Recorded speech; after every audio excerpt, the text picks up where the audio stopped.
Так, ты можешь пояснить нам, что сейчас происходит? Вот здесь все написано, сейчас увидите.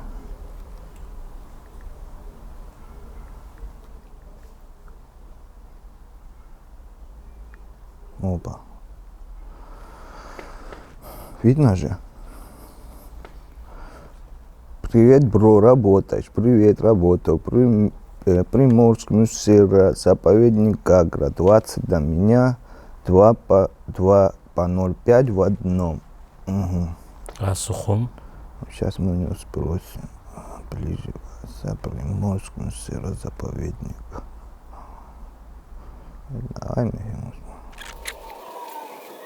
Слышал, конечно, все уже в курсе, по-моему, да? Только там, где написано есть. Там сидят.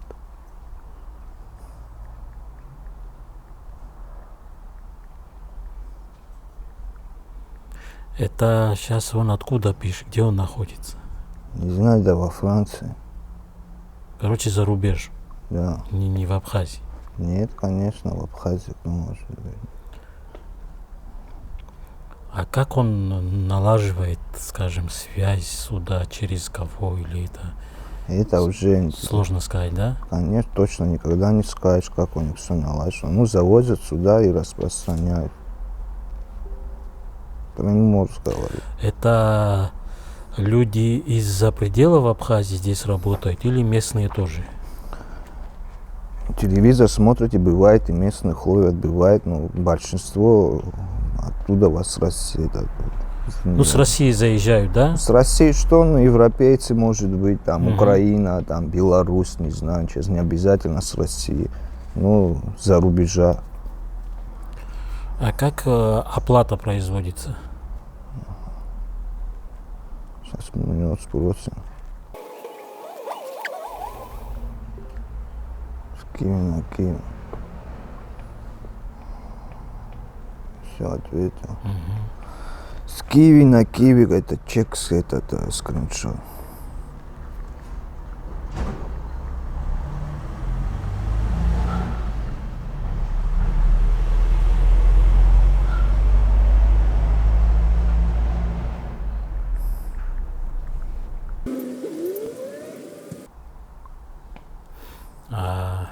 А место, скажем, закладки он попозже, да, сообщит? Деньги положим на Киви, он дает Приморске. Окей, говорит. Ну вот как у нас пошло общение. Привет, работаешь. Привет, работаю. Приморск, Мусерский заповедник, Гагра. 22 до меня, 2 по 0,5 в одном. Это значит грамм 20 тысяч. Вот. Я ему теперь пишу. Там ЧП вчера было, ничего не слышал. Ближе к Сухому нет в Ишере. Слышал, конечно, все уже в курсе, по-моему. Ну, видишь, он тоже знает, что там ЧП было. Да. Вчера там в кустах сидели, принимали ребят. Только там, где написано есть Приморск, тебе на Киви, да, с Киви на Киви, короче, все как обычно. Я пойду к терминалу ложить, все готовы, скрин сделаю, как положу на Киви, минут 10, Киви скинешь, я тебе скажу, окей, да. Вот с этого номера мы пишем первый раз, правильно же? Вот, все как просто. Все понятно, все понятно.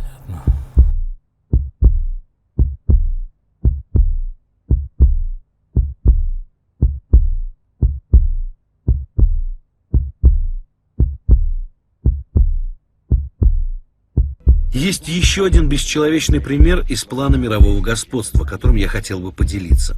Мне было сложно его принять, но без него мой поиск был бы неполный, и наши стратегии решений были бы основаны на неадекватной информации.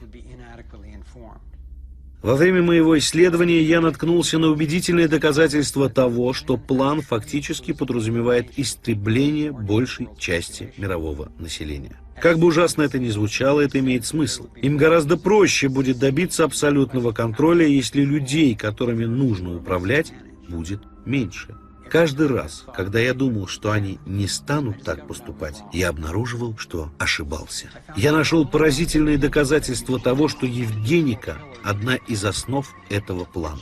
Евгеника – это система, в которой некоторые люди решают, кто имеет право размножаться, а кто нет. В течение 100 лет, с 1970 по 2070 год, на Земле должно остаться не более 1 миллиарда человек, для которых хватит природных ресурсов. Остальные 5,5 миллиардов людей подлежат безусловному и поголовному уничтожению. И это мировое правительство развернуло программу глобального уничтожения народонаселения Земли. Глобального уничтожения. В те же 70-е годы вдруг откуда ни возьмись в Африке появился СПИД. Сейчас 40% населения Африки заражено СПИДом. Африку они уничтожают СПИДом и голодом. Нас, северные народы, они уничтожают алкоголем, табаком и наркотиками. А вот мусульманские народы, которые не берет ни разврат, которые не берет ни алкоголь, они решили просто уничтожать войной.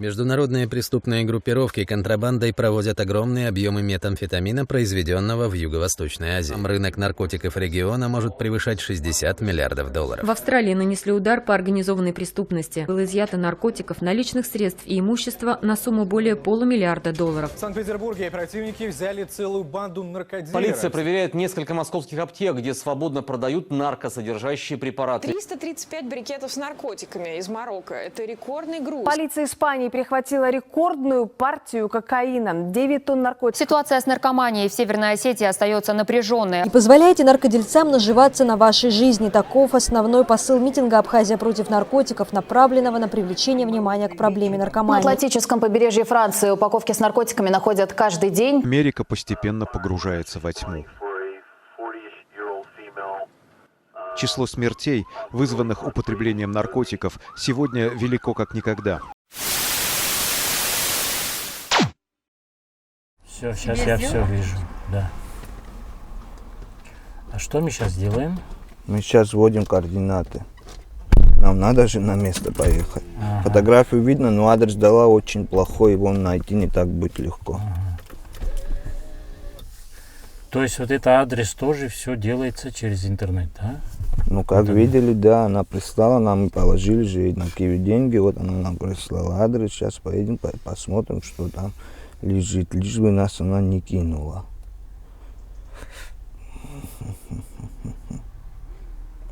Было бы все четко. Давай сделаем какую-нибудь большую.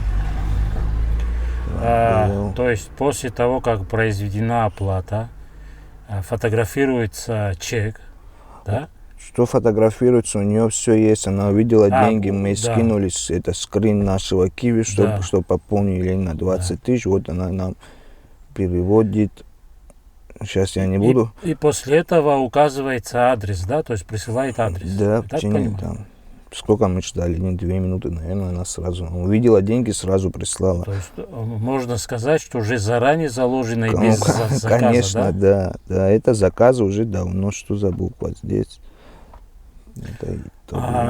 Погодные условия влияют на качество? Они бывают полгода назад заложены, бывают. О, даже так. Да, бывает некоторые сразу выходят, ложат, это от этого не зависит. Вот, скажем, вес всегда, так сказать... Ну вот она написала же 2 по 0,5, 2 в 1. Я имею в виду то, что указано, и то, что реально они совпадают по весу. Ну не всегда они с чем-то его бодяжат, не знаю, что больше бывает. Грамм. Здесь чистый очень редко этот продается. Она, может быть, дает чистый, кто прячет, наверное, колется, он туда вас снимает, ну, чтобы чистый был. Ну, нормально, вроде бы у него лекарство. Здесь больше лучше нету, вроде бы. Сейчас и больше никого нету вообще в городе на сегодняшний день. Все, поехали, адрес у меня есть. Конечно, когда мы уже понимаем, с какой проблемой мы столкнулись, и понимаем, что эта проблема не является локальной для Абхазии. Это мировая проблема, и как каждый народ, каждая нация ищет пути выхода из этой ситуации. Все специалисты одним голосом говорят, что медицинская зависимость от наркотиков, она не столь значима, как психологическая зависимость. И если мы говорим о психологической зависимости, значит, это социальная болезнь общества. То есть наша бездуховность, наши проблемы в неустроенности наших людей, особенно молодежи, то есть пути выхода из ситуации социальной, психологической, молодежь находит с помощью наркотиков. Да? И каждый народ, я уже говорил, ищет свои пути выхода. Есть различные эффективные способы. Кто-то говорит о том, что вот 80% излечиваются, если они пойдут по этому пути. Кто-то говорит о 60%, кто-то говорит о 40%. Поэтому такой вот точной статистики борьбы с наркотиками, то есть по излечиванию, нету, потому что в каждом случае по-разному. Безусловно, наркомания – это проблема номер один не только у нас в Абхазии, это общечеловеческая сегодня проблема. Потому что мне приходилось быть в разных странах, и причем достаточно экономически развитых и так далее, и так далее. Но тем не менее и там эта проблема существует. Она связана с тем, что наркотики в том виде, как сегодня они реализуются через наркоторговлю, они очень легкие и доступны. И вторая проблема, их стало очень много, да? Очень много разновидностей. Раньше это намного было сложнее, поэтому доступность, она вовлекает очень много людей. Как ни звучит и кощунственно, и странным, да? Но вы себе представьте, если уже закладки делаются прямо у подъезда в монастырь, там в Оливковой роще, да? Закладки делаются, мне приходится иногда бывать для расчистки разных памятников, там это делается и так далее. То есть мы понимаем, что это глобальнейшая проблема. Дьявол борется с человеком. Изначально, как это началось, когда дьявол не подчинился воле Господа, и когда он его проклял, и сотворил, когда человека, да, и дьявол говорит: дай мне отстрочку до судного дня, и ты увидишь, говорит, что имеется в виду люди, да, которых ты создал, предпочтение отдал предо мной, ты увидишь, какие они неблагодарные, и ты увидишь, говорит, как я их всех совращу с твоего пути, говорит. И Господь ему сказал: пожалуйста, они все твои, кого ты одолеешь, но знай, говорит, с одной группой людей ты ничего не сможешь сделать, это те, которые искренне рабы мои, это значит, которые искренне уверовали в Господа. Вот с такой группой, говорит, ты ничего не сможешь поделать. Вот это с тех времен, и вот идет борьба шайтана с человеком, который не прекращается ни на миг, и это будет продолжаться до самого судного дня. Поэтому нам успокаиваться, да, человеку, чувствовать себя в безопасности, это очень чревато. Понятно, что он враг и что с ним надо бороться. Походу давал, знаешь, как давал, где могилы давал. Грузинские старые могилы, и мы в городе начали хипишевать, где могилы не давай, и перестал давать, где могилы. Мы можем... А почему вы начали бушевать? Ну, могилы, потому что приходят там, когда начали ходить, машинки начали бросать. Короче, мертвые лежат, как вообще так может быть с какой-либо стороны, по-человечески, не знаю. Мы все люди тоже же. А вот место они сами определяют, да, куда ложить, где безопаснее, где меньше могут выследить, что ли? Ну да, вообще, они, видишь, говорит, сейчас он говорит нам в Приморске. Приморск ближе к Сухуму ничего не было, только туда ехать. Надо ближе было. Вот попросили другую, вот ближе дала. Сейчас посмотрим. Сейчас быстро поднимем 10 минут. Я не знаю, это Ясмин, но она закладчица. Барыги нет. Барыги это... Я не думаю, что они колятся. Даже сам Пабло Эскобар не кололся. Это знаменитый. Нет. Колятся, может быть, кто ложит, допустим, закладчики. Там он с каждого по чуть-чуть снимает и колется. Ему лекарства не надо это покупать. И имеет с того, что еще распространяет, она за это ему деньги дает. Прям. Ну, 1500 имеет, наверное, с чека. 2000, кто ложит с чека. В день он может быть 10 чеков положить, 20 чеков положить.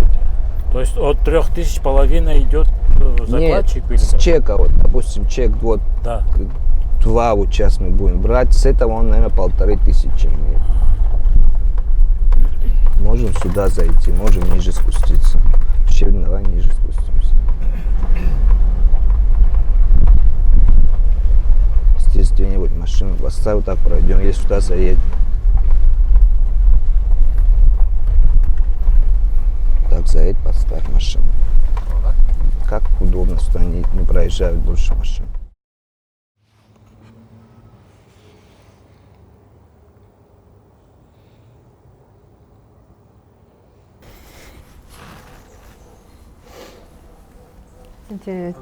Туристы подождем, пока уйдут. А туристы ходят тут.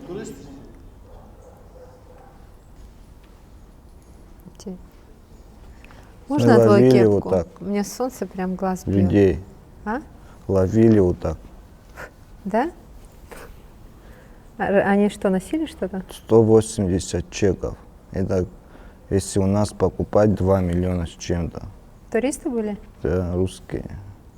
Как будто бы они просто отдыхали, а на самом деле... Фотографировали, ходили.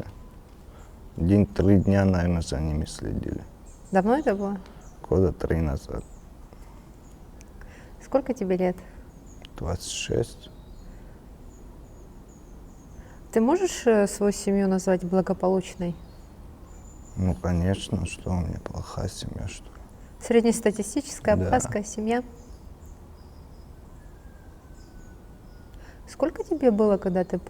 Ты ведь в детстве всегда слышал, что наркотики это плохо? Ну да, это, конечно, плохо. Ты думал, что будешь употреблять? Если честно, думал, что начну очень поздно. Так и вышло?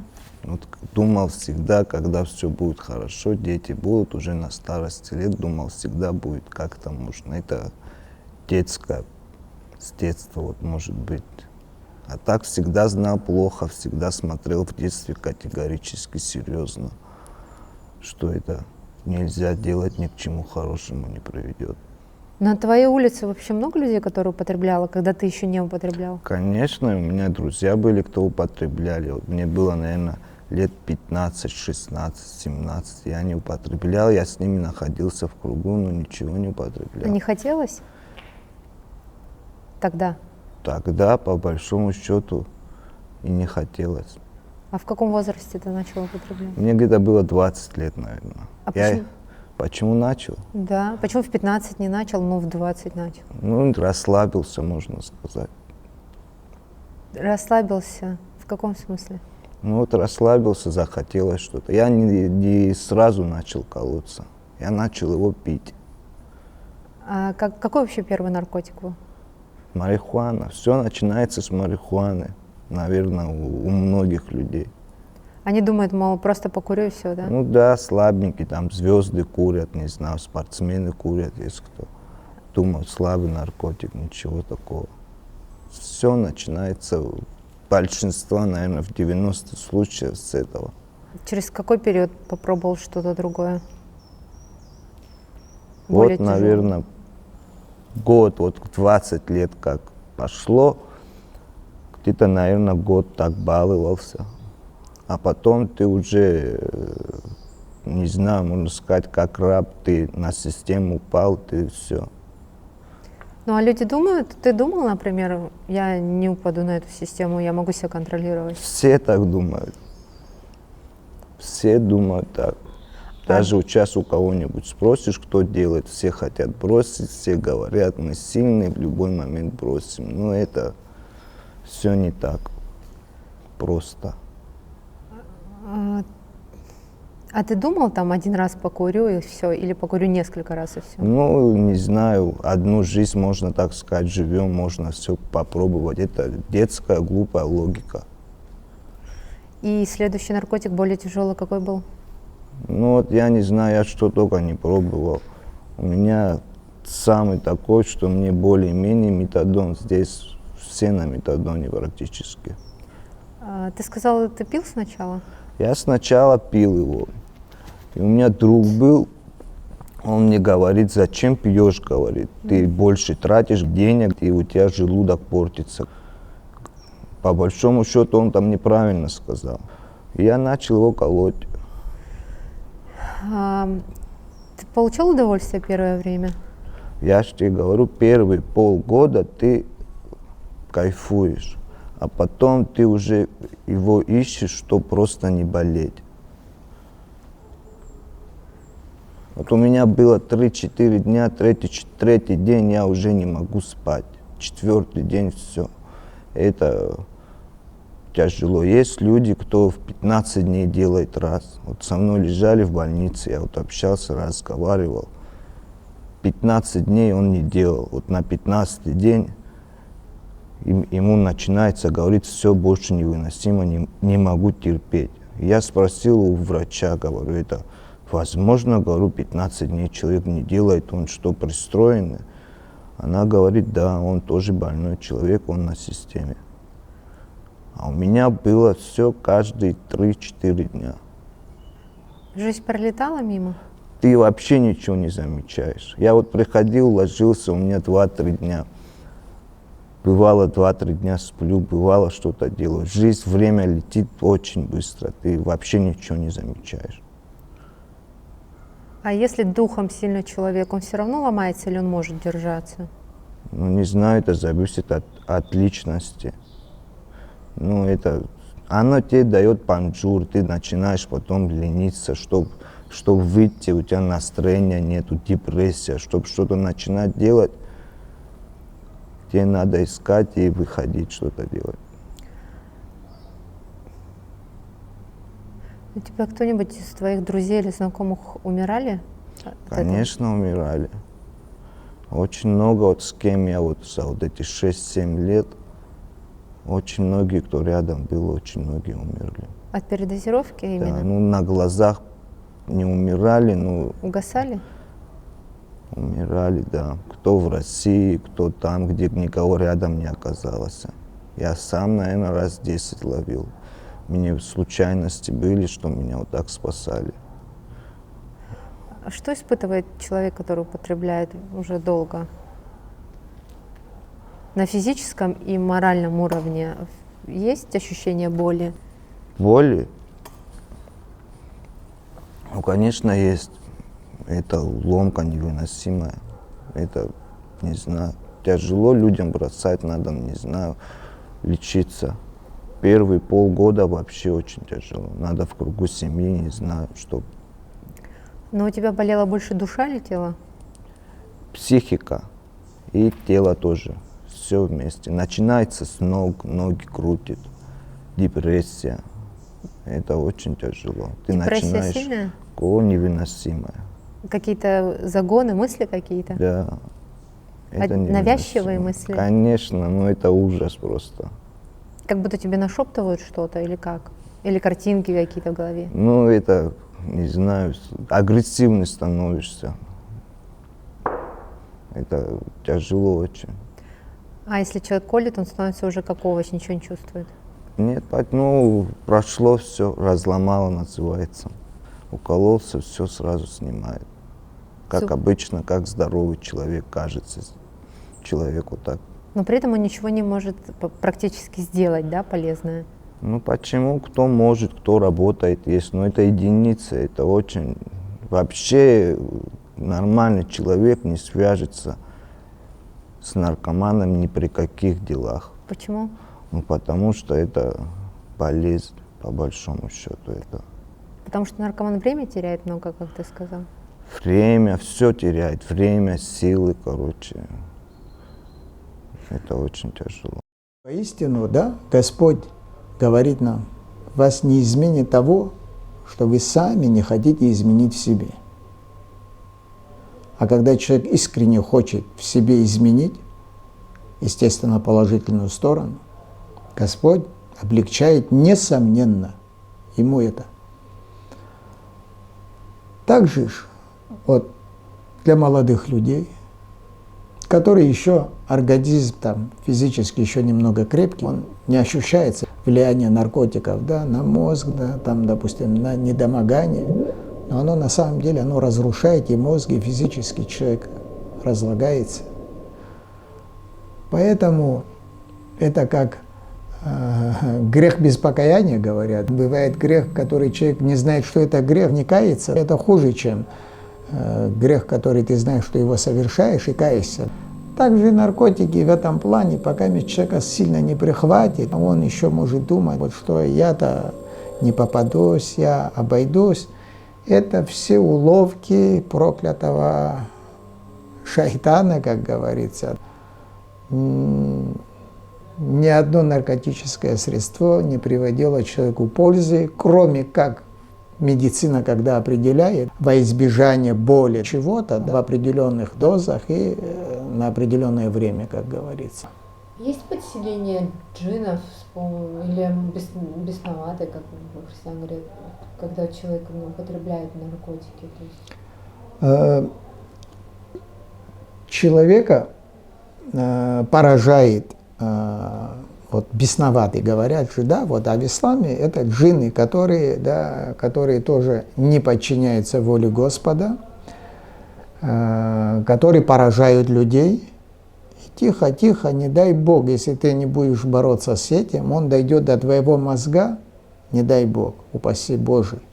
И тогда все, человек уже, как говорится, если он в мозг вошел, человек уже бесноватый становится полностью, одержимый, как говорится, да, и человек потерян как человек, все, и для себя, и для близких, все потерян.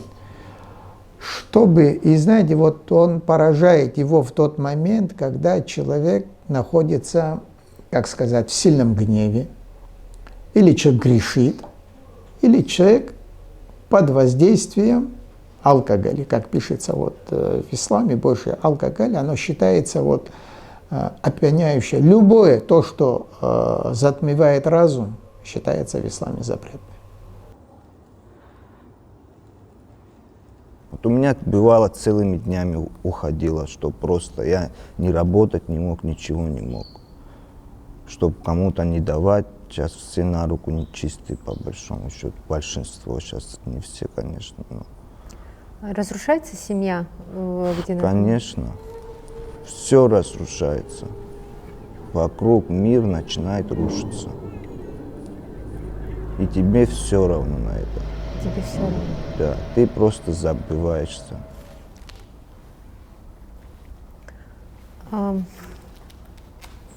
Может ли спасти человека материнская любовь?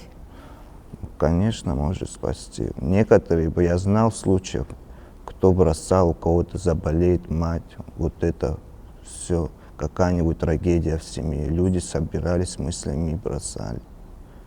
А почему тогда вот многих наркоманов просят брось, и не получается у них? Они обещают каждый раз, но не выходят? Или с первого раза это сложно сделать? Или что-то должно наоборот, с первого раза всегда легче. Да? Это с каждым разом все тяжелее. Почему? Ну, организм человека. Все-таки это физическая зависимость или моральная? И физическая, и психологическая. Ты не будешь его делать, если даже у тебя там сильная психика. Ну, психически, да, люди говорят, если у тебя с головы выкинешь, это все, это у тебя пройдет, но у тебя тело будет болеть. Наркотики придумали, чтобы контролировать людей. Почему ты так считаешь? Потому что... Можно контролировать человека наркотиками? Ты будешь иметь наркотики, у тебя будут будут что хочешь делать за это. Это еще не все, конечно, но... Твоих друзей, которые ты знаешь, или знакомых, которые давно употребляют, как у них появлялись потом дети, как обстоят? Есть ли проблемы с тем, что им иметь детей? Ну, конечно, есть проблемы. Например, какие? Ну, это... Ну, у них не получается, чтобы у них были дети, или наоборот, дети больные рождаются? Вот это хочу узнать. Или все здоровые? Я просто не знаю. Не может быть все здоровые. Так может и у здорового человека может родиться больной ребенок. Не знаю, это... Ну, конечно, и под этим детей я никому не посоветовал бы делать это, потому что на всю жизнь потом страдания. Вот, я не знаю, что может быть хуже, если у тебя будет ребенок больной. Это, наверное, для меня самое плохое, что может быть в жизни. Слушай, а лирика? Лирика. От нее, говорят, один врач сказал, около 300 юношей ходят, которые уже не могут дать потомство. Может быть, раз врач говорит, он, наверное, больше знает. Ну, вообще, психологически она... Вот я где лежал, я разговаривал с психологом в больнице. Я тоже ел лирику, если честно, ну как-то, короче... Не зашло. Не понравилось она мне по большому. Что психотворное это лекарство. На какие-то движения тянет туда-сюда, кровь гоняет по человеку. Ну, я потом видела, люди заторможенные какие-то становятся. Ну да, это вообще мне сказал психолог, от метадона легче спрыгнуть, чем от лирики. Может быть, говорит, хроническое быть, что потом уже говорит очень трудно. А ты сколько раз пытался бросить? Я пытался бросить. Я даже бывало говорил, что никогда не брошу. Вот. Ну, не смогу, говорил, вот жить, допустим. Ну, пытался бросить, наверное, 1-2 раза, если честно, так. Самостоятельно или куда-то обращался? Самостоятельно, бывало, там капельницы делал. Но это не все так просто, не знаю, надо обращаться к врачам. Ты обращался в нашу наркологическую абхазскую клинику? Если честно, нет.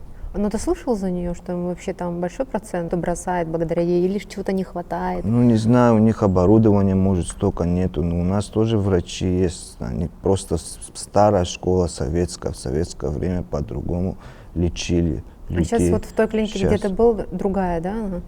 Современная? Сейчас, да, там современная клиника, более под-европейски, там безболезненно все проходит. Ну вот сколько человек с тобой работали? Психолог там, например? Психолог, так, я чисто ходил, от нечего делать, красивая женщина была, поговорить. А так, психолог это может быть любой человек, это грамотный с ним. Ну что психолог может тебе сказать такого, что не говорила мать, например? Ничего по большому счету. Просто может там высказаться, поговорить туда-сюда. А так она тебе нового ничего не скажет. Я, наверное, там и больше сказал, что она мне сказала. Ну а остальные кто еще были из врачей? Психолог, врач, главврач, нарколог, по большому счету. Тебе кровь переливали? Лекарства? Они делали, кровь не переливали. Мне они капельницы ставили, лекарства, проверили печень, голову, туда-сюда. Там магнитная терапия, лазерная терапия. Лазерная это как? Ну, лазером печень пробили, там, чистили колени. Ну, много человек, которые были в этой же клинике, смогли бросить? Из твоих соотечественников или еще кого-то? Если честно, нет. Бывало и туда затягивали. Но я пришел своими ногами, я хотел бросить. Когда наступил этот момент, что ты сказал, я должен попробовать еще раз? Я должен бросить? Ну, семья, мать, видишь, все это. Она боролась до последнего? До последнего меня не оставила. Я бы, наверное, пропал бы, если бы не. Она сохранила меня, а то бы я, наверное... Ну, она каждый раз верила в то, что ты можешь бросить или как? Верила всегда, до последнего. А что она тебе говорила? Ты можешь или какие слова? Не знаю, сейчас это все вспоминать не так просто тоже. И абхазская культура, наша Апсора, она имела своей основой духовность. Духовные ценности были центральными и были во главе угла всегда у нас стояли. И наша культура, наша цивилизация – это духовные ценности. Пропаганда сегодня нашей культуры, пропаганда наших ценностей, она велась институционально у нас. Да. Это институт семьи во главе со старшими. Они эту работу по воспитанию молодежи и по воспитанию, семейному воспитанию вели они.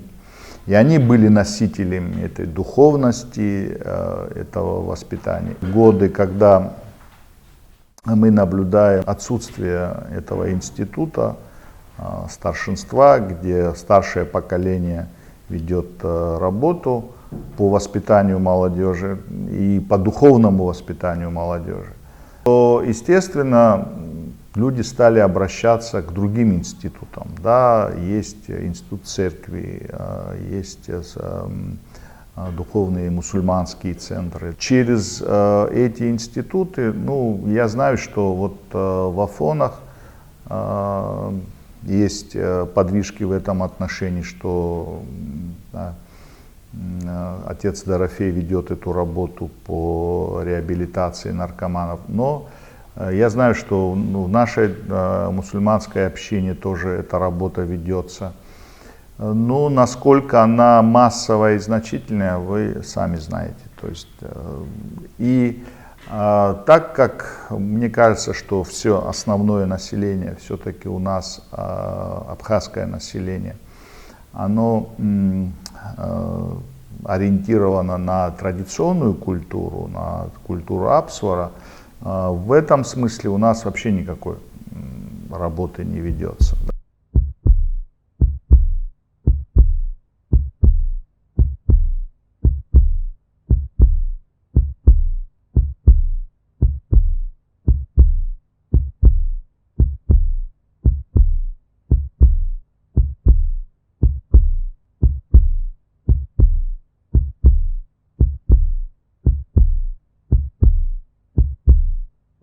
Когда человек это осознает, допустим, да, вот, и когда он знает, что существуют другие силы, которые мешают ему познать истину, которые мешают ему понять, что этот мир не просто создан, и что он в нем не напрасно пришел в этот мир, что проживет и уйдет, да, вот. Чтобы человек не задумывался над этим, естественно, шайтан ему будет мешать все делать, чтобы он это не осознал. Но если идет воспитание религиозное, то, как говорится, тебя не собственная страсть и не силы зла, как говорится, не могут на тебя повлиять. Я вот пример приведу. Это как учитель с учениками. Вот, учитель говорит детям: вот я вам дам по одной курице, говорит, пойдите зарежьте там, где вас никто не видит. Ну, дети разбежались, там один прибежал, там, да, я порезал, говорит, мне где никто не видел, там в подвал я зашел, там, или еще тот в кусты зашел, да, а один остался, ждут, никак нету, и смотрят, шестой возвращается, курица живая у него в руках, пришел и говорит: почему ты его не зарезал? Он говорит: я бы куда бы ни шел, говорит, от взгляда Господа я никуда не мог себя деть, говорит, поэтому я всегда был под наблюдением, говорит, и поэтому я не смог его порезать.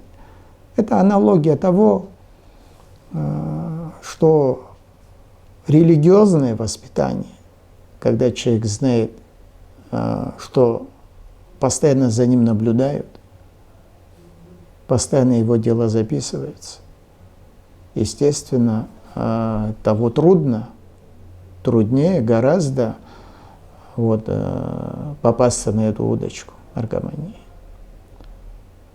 Поэтому здесь, я думаю, сочетание должно быть. Вот видите, мир разнообразны. Есть верующие, есть неверующие, есть разные конфессии, и каждый подходит по-своему. Вот. Здесь надо и медицинское, да, вот, и религиозное сочетать, да. Но я убежден, человек, который сильно верующий, ему проще одолеть все это. И поверьте мне, я вам это знаю, о чем говорю. Да.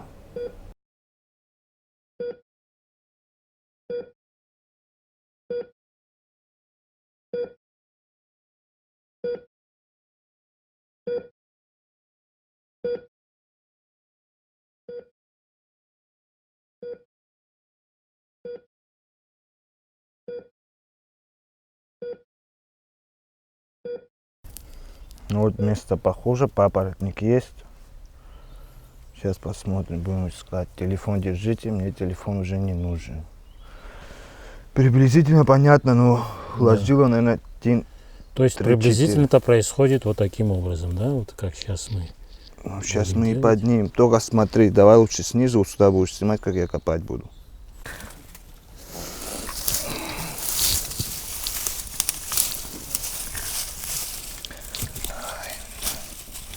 В желтой изоленте сказала, будет. Теперь ищи его. Смотрите, чтобы мы его не выкинули. Чтобы не разрыхлил.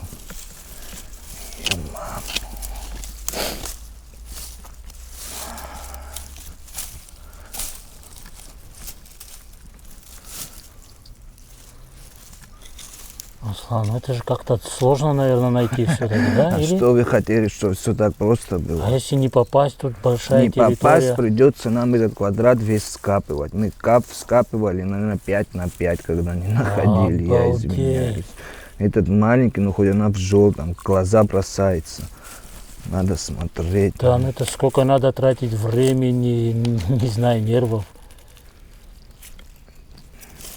Напиши этой твари, спроси, глубоко положила или нет. Чтобы мы... Она тоже что сказать.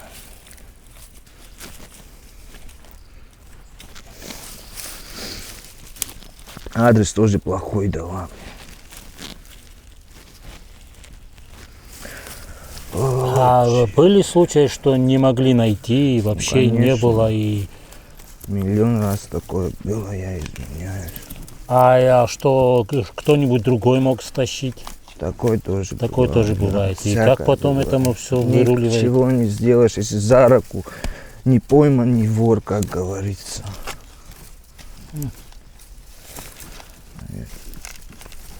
С меня копатель плохой, если получше кто умеет. Надо смотреть, мои дорогие, чтобы попасть. Это не все так легко. Вот так мучались каждый раз.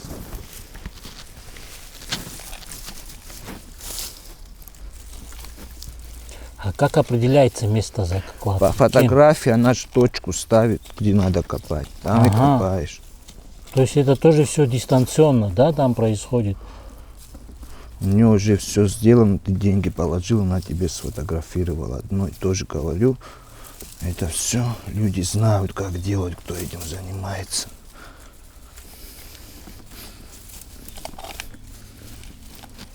Не выходит, падла. Я извиняюсь, я уже нервничать стал, чтобы она нас не кинула. Ну, не кидает, говорят.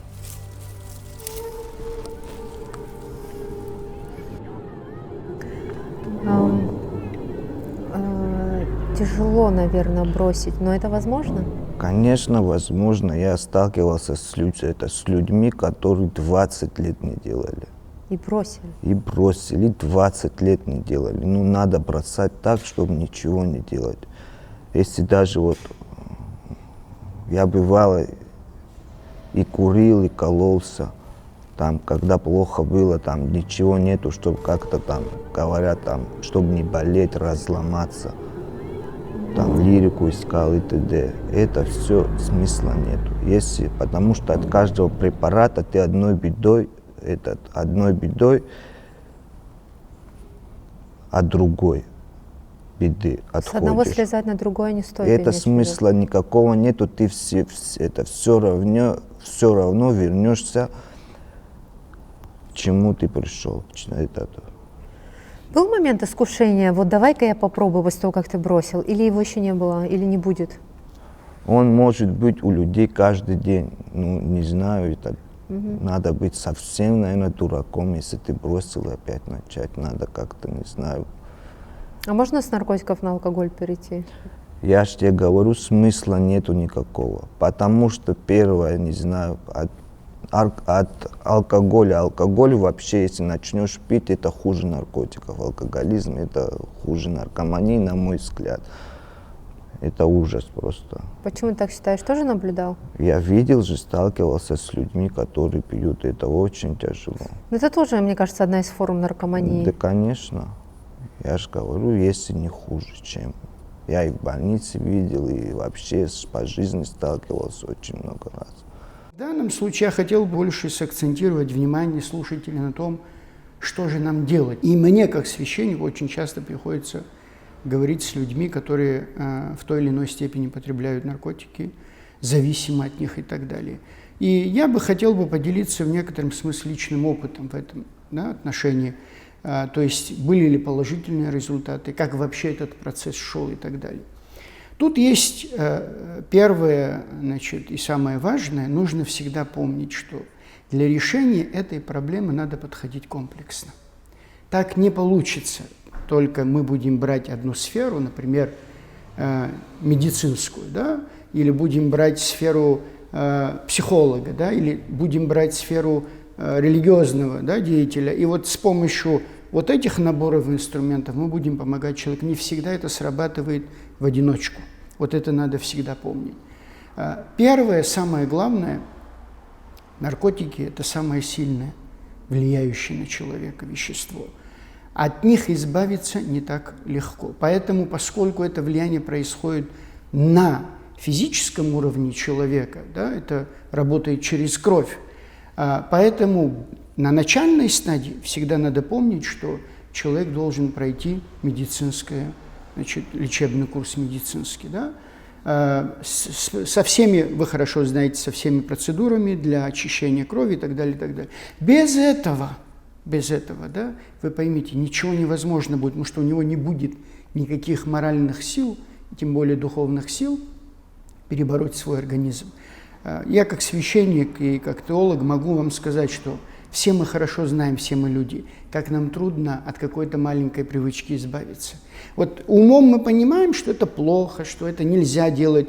Все осознаем, но наша природа, или как говорил один из апостолов Павел, он говорил, закон греха, который в нас сидит, он нас все равно склоняет к этому.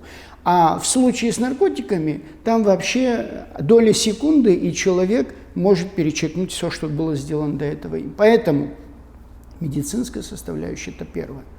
Второе, то, что не учитывается у нас в Абхазии.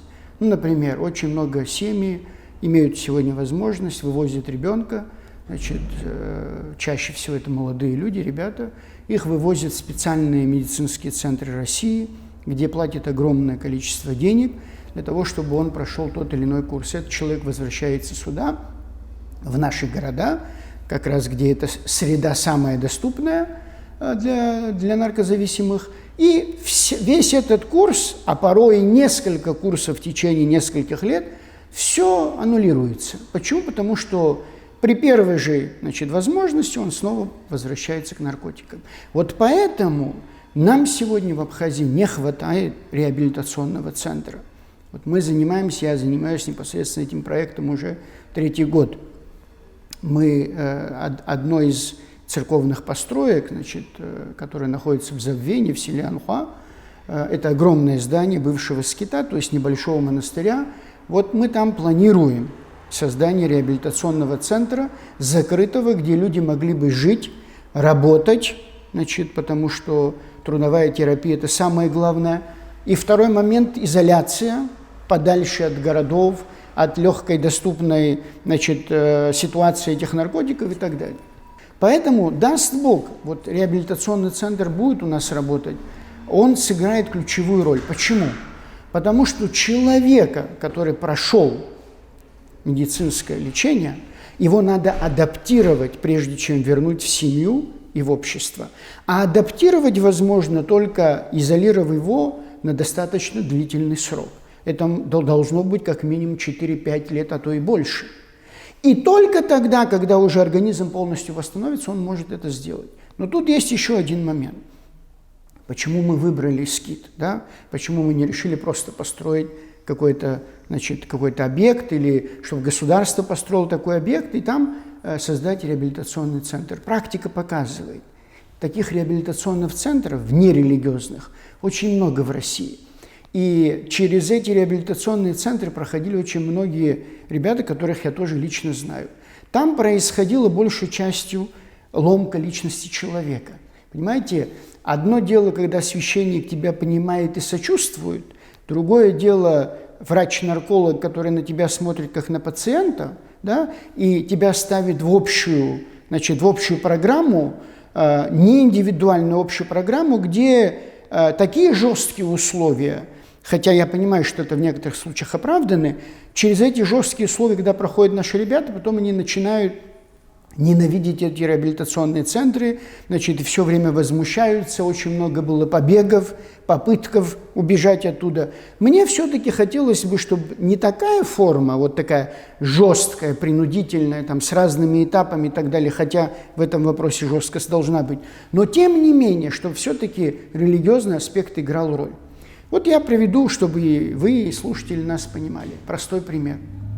Вот мы говорим, реабилитационный центр мы создадим, и там будет трудовая терапия. Мы же прекрасно понимаем, что большинство ребят, кто использует эти наркотики, они работать не будут в закрытых учебных, в закрытых реабилитационных центрах. У нас же жизнь идет понятийно в нашей среде. Мы создали какие-то образы героев и какие-то образцы поведения, которые для нас являются эталоном нашей жизни, которые на самом деле совершенно не являются эталоном человеческой жизни. Вот. Но эти ребята, и мы это видим и в разных монастырях и так далее, и в наших монастырях, когда им это говорит священник, они без всякого возражения готовы работать и делать и нести любую трудовую повинность, которая, их обязывает при нахождении в реабилитационном центре. Почему? Потому что они понимают, что здесь мотивация у руководителя, да, если он священнослужитель, совершенно другая. Понимаете, там нет мотивации просто на таком жестком построении с целью вылечить человека. Здесь все-таки мотивация, чтобы человек подумал и о своей душе в том числе. И вот здесь есть один момент. Очень часто многие ребята, которые прошли медицинский курс лечения, вдруг они ощущают, что вот вроде бы проблема решена. Понимаете? В физическом смысле. Но забывается психологическая зависимость. То есть вопрос не только физической зависимости, то есть кровь, допустим, уже очищена, у нее нет такой потребности для того, чтобы она получала наркотическое средство, да? Но есть еще и психологическое. Что она в себя включает? Человек вспоминает какие-то моменты, когда он потреблял наркотические вещества. Воспоминание этих моментов, скажем так, чтобы мне красиво как-то выразиться, да, такое пребывание в нирване, скажем, да, вот, его очень быстро затягивает, особенно при каких-то критических ситуациях его жизни, при возникновении каких-то проблем, при возникновении конфликтов в семье, да, в его собственной или с родителями, да, при возникновении каких-то неурядиц и социальных проблем в обществе. Вот в этих моментах психологическая зависимость срабатывает очень быстро, и вроде бы физической, как казалось бы, нет потребности, но психологическая зависимость берет вверх, и тогда и физическая тоже начинает быть зависимым. Поэтому, а вот в психологической зависимости, там победить это невозможно, только человеческими усилиями, чтобы вы понимали. Там победить это невозможно только через, скажем, какие-то общения с психологами, да, или, как вы знаете, такие группы психологические, да, зависимых людей, общаешь между собой. Это практика очень известная в Европе и так далее. Это не всегда срабатывает, чтобы вы понимали. Тут уже нужно участие религии, да, людей, которые служат Богу. Неважно, это христианство, ислам, это в данном случае никакого значения не имеет. Каждый в своем направлении.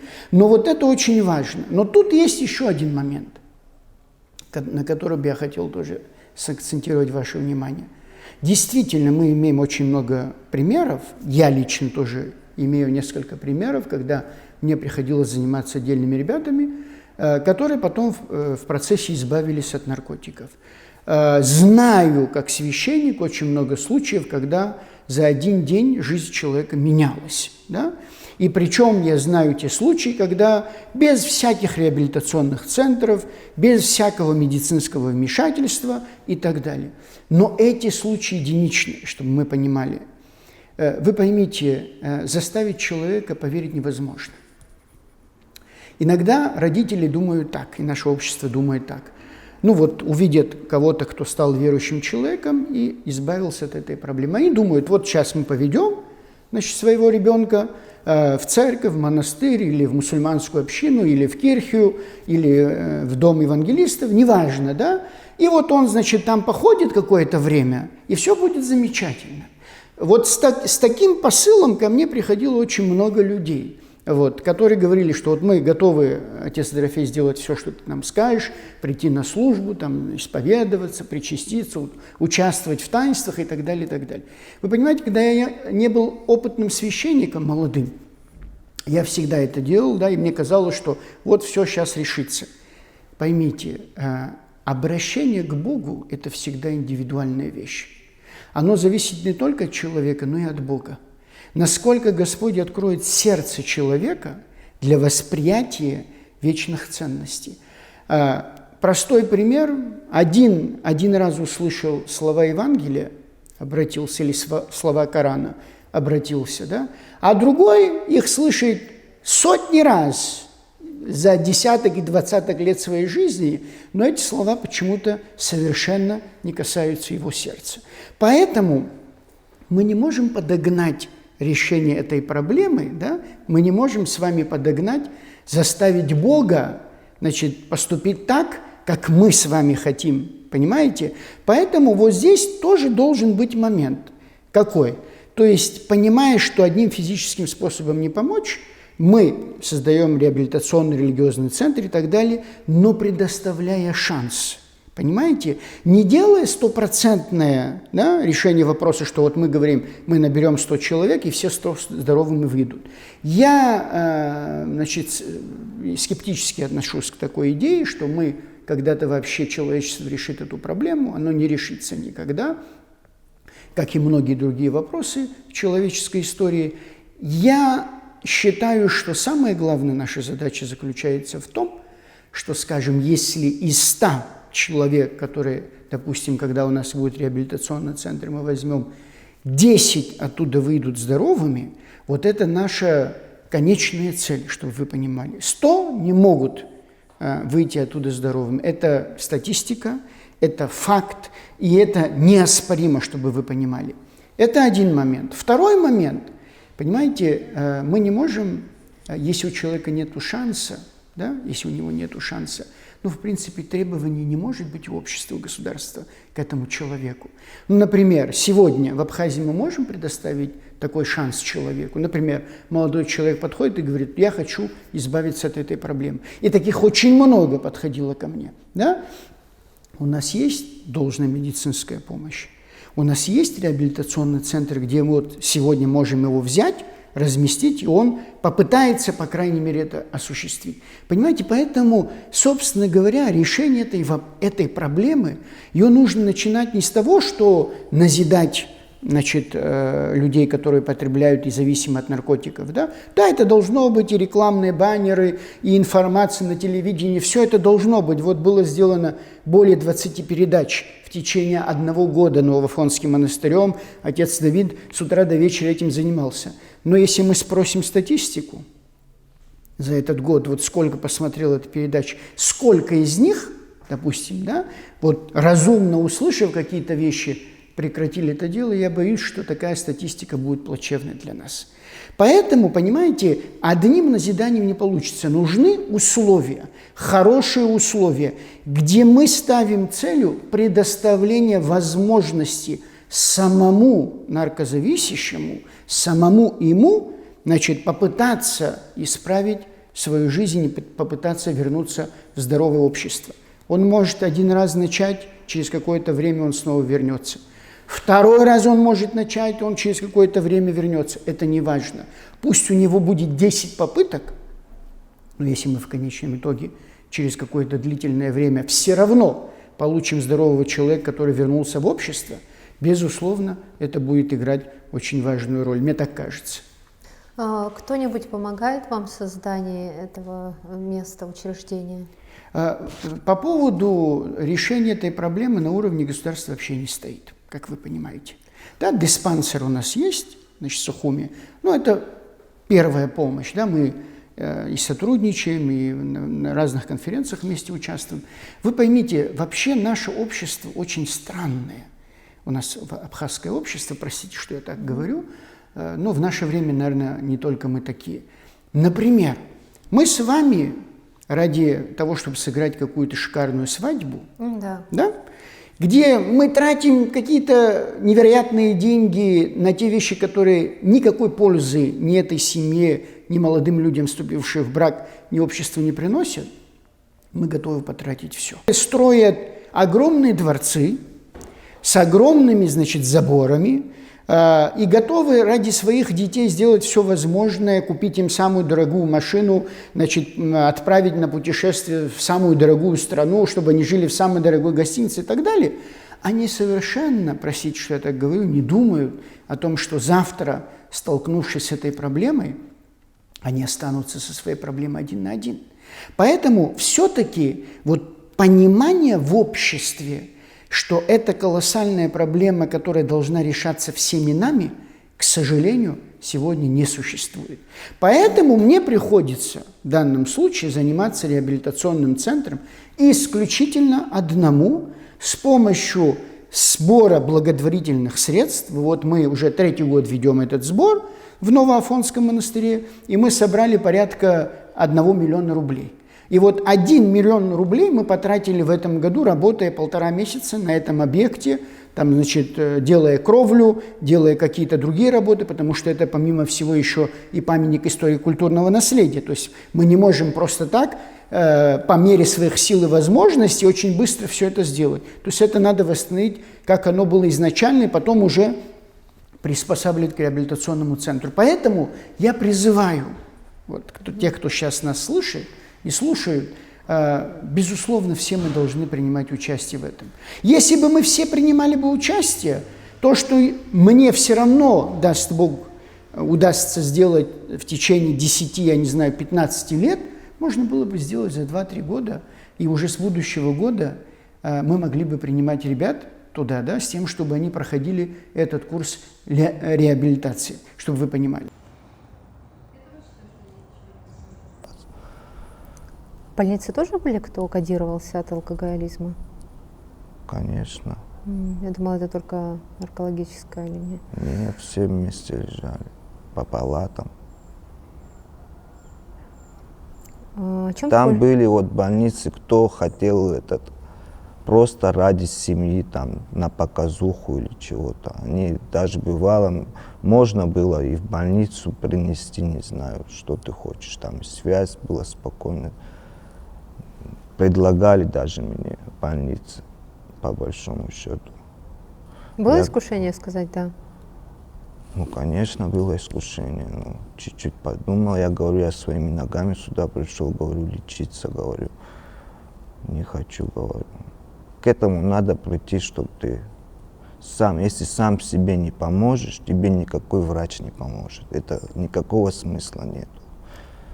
Ну, самому дома сидеть перед это очень тяжело просто. Надо, чтобы помогли, не знаю, семья, родственники, как-то, чтобы общение было что-то. Самому очень тяжело. То есть близкие должны сплотиться рядом с Ну человеком? да, ради чего-то. Ну, сейчас, короче, да, семья, если должна помочь, вот кто хочет бросить по-настоящему. И все равно надо обращаться к врачам. Не знаю. Я очень много случаев слышал, кто в горы ездил туда-сюда. На сухую с каждым разом организм ты просто убивает ломка. С каждым разом все тяжелее, тяжелее. Надо обращаться к врачам, чтобы более было безболезненно. Я и на сухую пытался, ну, короче, бросал на сухую, ну вот. Что значит на сухую? Без ничего. А вот врачи, там первые полгода самые тяжелые у наркомана вообще. Эфедрин называется в голове. Вот когда ты колешь, он не вырабатывает, это вырабатывается только за счет наркотиков. Когда ты перестаешь принимать наркотики, он у тебя не вырабатывается. Это нужно полгода, чтобы восстановилось все. Первые 3 месяца восстанавливаются почки. Потом настроение, короче, чтобы настроение было. Первые полгода, ну, не знаю, как-то надо, вот, что они прописывают, чуть-чуть пить лекарства, чтобы сон был туда-сюда, чтобы легче было. Я знаю тебя много лет, и только совсем недавно впервые увидела, как в детстве ты смеешься, улыбаешься. Много-много лет я, конечно, не видела этого. Слушай, получается так, начинают все вместе, а бросает каждый в одиночку. Конечно. И надо менять круг общения, не знаю, сейчас сразу, наверное, идти, если у кого-то работа туда, но все равно будут моменты срыва, депрессии. Самый тяжелый первые полгода. Не знаю, надо себя чем-то занять, это в любом случае. Да, как-то наркотики массово хлынули не только в Абхазию, в принципе, и по всему Кавказу, да и в Россию тоже. Конечно. Это где большие деньги, это всегда будет. Легко достать наркотики в Абхазии, например? Когда как, а так даже маленький ребенок может достать по большому счету. Ну как, например, один из способов, самый распространенный, расскажи. Здесь, как в России, все продают закладками. Это новая технология, как я поняла, новый метод. Да, там разные сайты туда-сюда. На телефон ложишь деньги, и все, на тебе адрес скидывает. А кто она? Кто она? Откуда мы знаем, кто она? Там какая-то написала Лика, допустим. Ну, они, кто, короче, есть уже здесь, все друг друга же знаем, давно работают. То есть по 5, по 6 лет. Есть одни несколько те же номеров? На манеже, как говорится. Да, номеров много разных. И ты пишешь этому номеру? Каждый раз разные. Кто-то хочет, видимо, заработать, вот приезжают. И видишь, с Украины, с Молдовы, с России, кто только сюда не заезжает продавать наркотики. Потому что, как здесь, наверное, нигде таких дорогих наркотиков нету. Где, допустим, здесь стоит 15-12 тысяч, в Сочи перейдешь, 5 тысяч стоит. Послушай, так они приходят сюда и закладки делают, а вы по телефону ты раньше узнавал, где эта закладка лежит? Я ложу, пишу привет, она пишет привет, работаешь, допустим. Где есть, она пишет город, где тебе надо. В Сухуми есть, допустим, да, там в Сухуми есть. Если говорит нету, там говорит по районам, сразу пишет прайс-лист, как в магазине. Привет, работаю, столько-то, Гагра, Гудаута, фонд, Пицунда, Сухум, там, Ишера, Чемчира. Сегодня попробовать это сделать? Или завтра, когда тебе удобно? Я не знаю, сегодня, наверное, уже нет, ну можно, они по-любому работают, скорее всего, сейчас. Завтра с утра? Как хотите.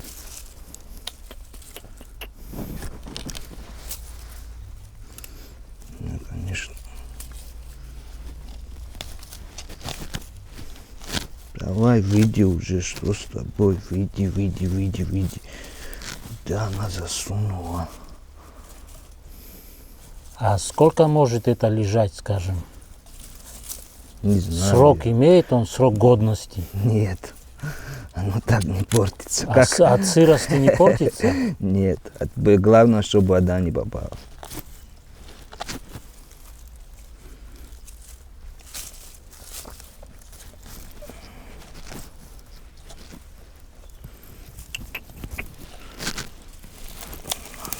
Больше, что ли, копать?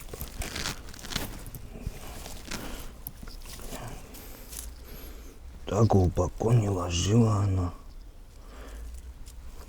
Я еще мало вскопал. Да больше скапывать.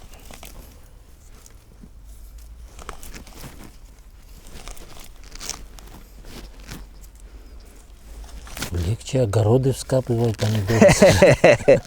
Вот огород имеешь, ты скажи, что там лежит что-то, и тебе вскопают. Да, такое возможно. Да.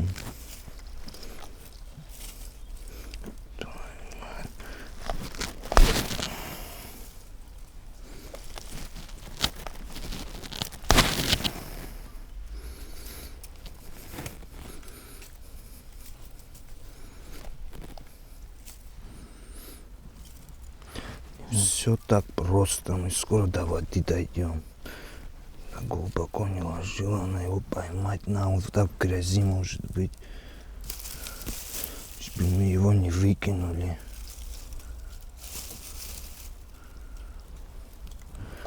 По фотографии место то.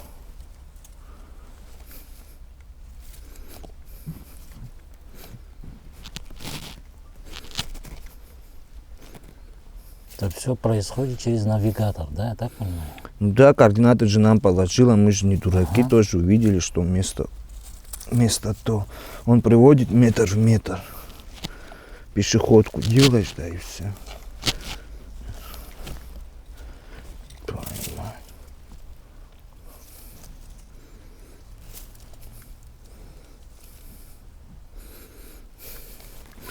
Бывает вот так на полметра она даже ошибается.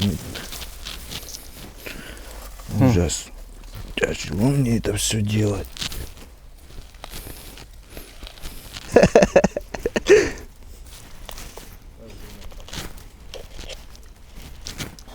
А сколько времени вы максимум, скажем, тратили на это все? 5-6 часов бывало копали. Я извиняюсь, даже такое стыдно рассказывать. Это, то есть, полдня, целый день? Да, я еще с полдня, пока соберемся в кучу, пока то, ну, это все.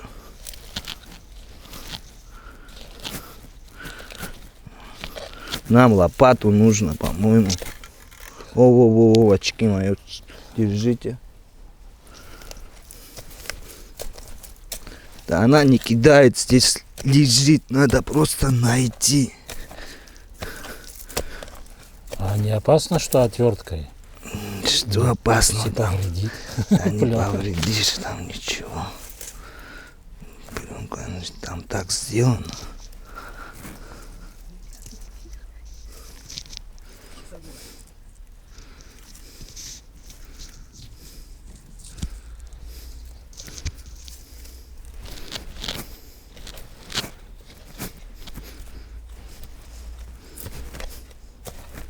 Нашел. Вот он, мой хороший. Дома. Все дома. А это что вообще, как, из чего это все? Во что завернуто это? Изолента, что с вами? Изолента, да? Да, все. Желтая изолента. Пойдемте домой. Когда ты понял, что ты бросил, о чем ты подумал? Что у меня пролетело полжизни, наверное, лет 6-7 вообще впустую. Даже если ты вниз не идешь, ты топчешься на одном месте, потому что это наркотик не для бедных, по большому счету. Много денег тратится, да? Вот у меня тратилось, минимум 40 тысяч, даже я не кайфовал, просто чтобы не болел. Каждый месяц, только на метадон.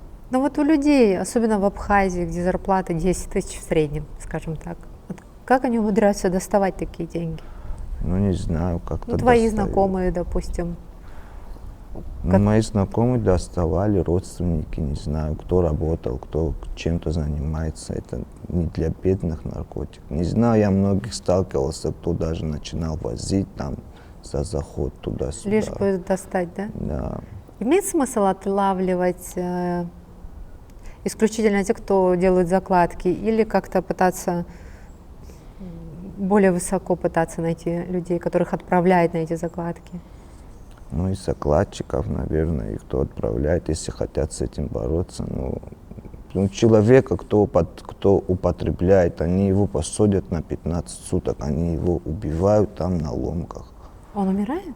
Ну, по-большому он организм свой убивает. Если какие-то были бы санатории у нас, по большому счету, что помогать, это больные люди, им надо помочь. Если могли бы что-то сделать там, как-то, не знаю, принудительное лечение, но это все деньги, не видишь, это все надо финансировать, надо иметь, наверное, спонсора, не знаю, кто захочет, это не так все просто. Я узнала, что лечь в наркологическую клинику, там достаточно большая сумма требуется, это правда? Ну, аппараты дорогие. Я имею в виду в Абхазии. В Гудаутах лечат, да, помогают тоже. Ну, маленький процент получается бросить, или все-таки внушительно? Не знаю, многие бросали, я тоже, Да? конечно, они помогают, хорошо лечат, по большому счету.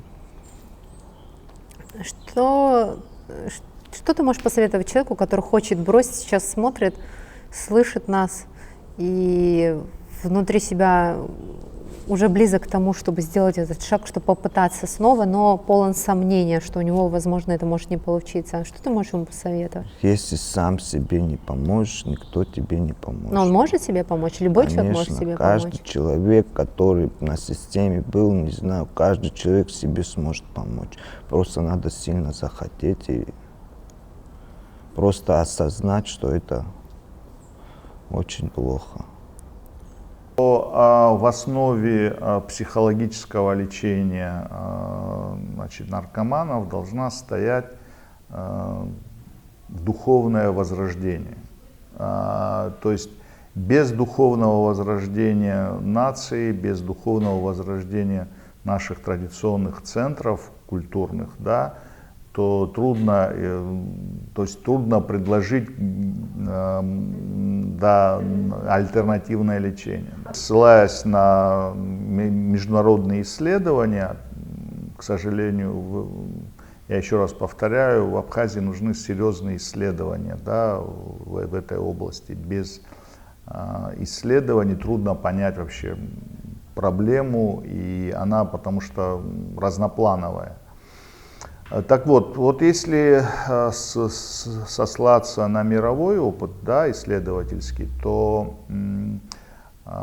есть такой индекс удовольствий, да, который международные организации провели, по которым там, все удовольствия определили в 100-бальную шкалу. Да. То есть, вот, например, дружеская, значит, вечеринка, она там оценивается какому-то баллу, там встреча с родителями оценивается по-другому, более высокие баллы. Вот я, насколько помню, самый высокий балл — это взаимоотношения родителей и детей, да, вот, то есть обнять своего ребенка одни из самых высоких баллов. Душевное удовлетворение, да. И по этому индексу, вот, к сожалению, наркотики самый высокий индекс получают, да, удовольствия. И соперничает с этим высоким уровнем, с этим высоким индексом только отношение к Богу, любовь к Богу. Если человек очень сильно верит и его душа заполнена Богом, то тогда наркотикам там не бывает места обычно. Больные люди, кто болел раком. И вот так подруга моя, старая подруга, я с детства знаю, она говорит, что ты делаешь, я вот так борюсь за жизнь, а вы так просто себя убиваете. Это надо просто все осознать. Наверное, я все всегда понимал по большому счету, но это... Это борьба с собой. Да, это борьба с собой в первую очередь. Я тоже считаю, что нет ничего невозможного. Даже старинная абхазская, аббасская пословица говорит: победивший себя властелин вселенной.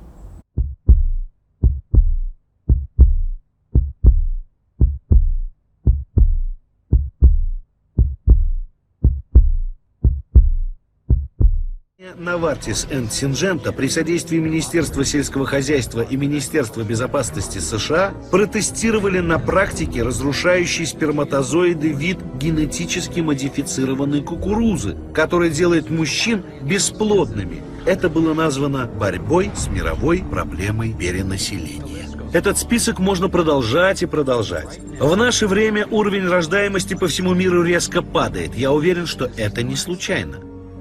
Мое желание изучить план снижения численности населения стало важным шагом, позволившим понять ситуацию в целом и найти решения, которые будут адекватны нашей задаче. Я знаю, что это может показаться странным, но представьте, что сейчас 1932 год, и мы находимся в Германии.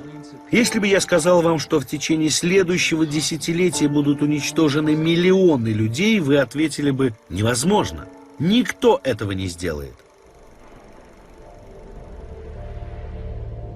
Примерно так выглядит текущая ситуация с сокращением численности населения. Я уверен, что не перегибаю палку. Могу ли я ошибаться? Возможно. Но что, если нет? Мы находимся на важной развилке человеческой эволюции. Одна из дорог ведет нас к тирании и возможному саморазрушению. Другая приведет нас к миролюбивой, здоровой цивилизации, основанной на уважении прав и свобод каждого человека на планете.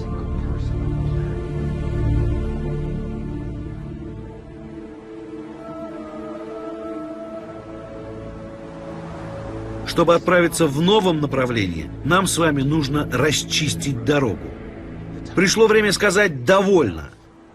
Существует иной путь. Я уверен, что вместе у нас достаточно знаний, ресурсов и решений, чтобы справиться с этой задачей. Только отношение к Богу, любовь к Богу. Это борьба с собой в первую очередь. Победивший себя властелин вселенной.